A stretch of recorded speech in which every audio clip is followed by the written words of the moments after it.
Alright guys, as you can see, we have a lot of changes going on here. I went ahead and pulled the dash. That's about 11 volts.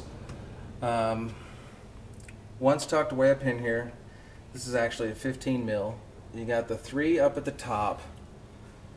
You have 1, 2, 3, 4 down here, and 2 more over on that side pillar. So that's a total of 11. You take those out. You're going to undo your main harness here. Another secondary harness in the back. You'll undo your 3 harnesses for your airbag system, and you'll have an AC harness, which is the brown plug right over there, and then you'll have 2 gray and a black over in the side. Those unplug, and literally the dash just falls out. Pull it up and over the shifter. Just make sure that's all the way at the back. It comes right out. I've removed the carpet kit because, again, I'm switching from a V6 to a V8, and I'm switching year models. Luckily for me, I'm using a full-on donor car to do all the wiring now.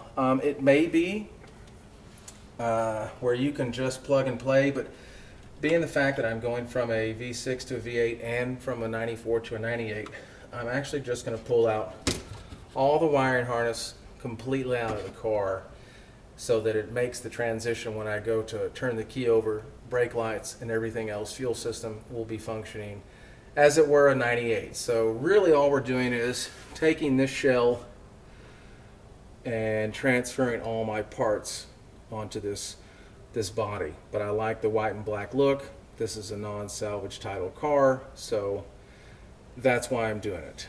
But also to show some of the people out there what you can do if you have a little time, a little space.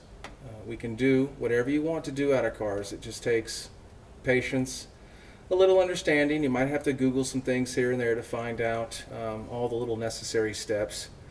When you're pulling the steering column out, once again, it's 4 bolts from the main dash, and then you have just a little 13 millimeter, and literally the column slides right out as long as you have the 2 harnesses for the ignition unplugged and the blinker.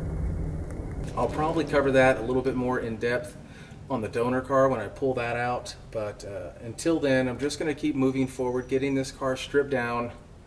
I'll power wash it once I get the automatic stuff. I'm thinking of deleting the AC system altogether.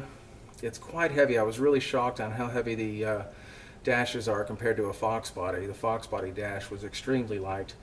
These SN95 dashes are a little heavier, but being that this is going to be pretty much my hobby car, and I don't know that I'll need it, and I live in Southern California, so I don't really have extremely cold days. It does get a little hot, so I might miss the AC in the summer, but I've driven cars plenty of time without the AC in it, so I want to see how light I can get this chassis.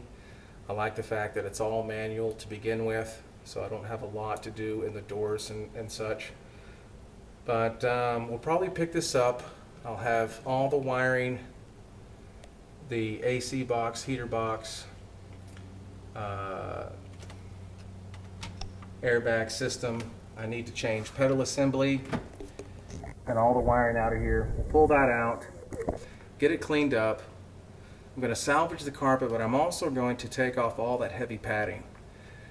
It might increase my noise for the ride, but again, I'm looking for a bare bones, unsuspecting, as light as possible car, so whoever rolls up on me, it's always power to weight ratio, so we'll see what happens. I think I can pull a couple of pounds out of the carpet itself.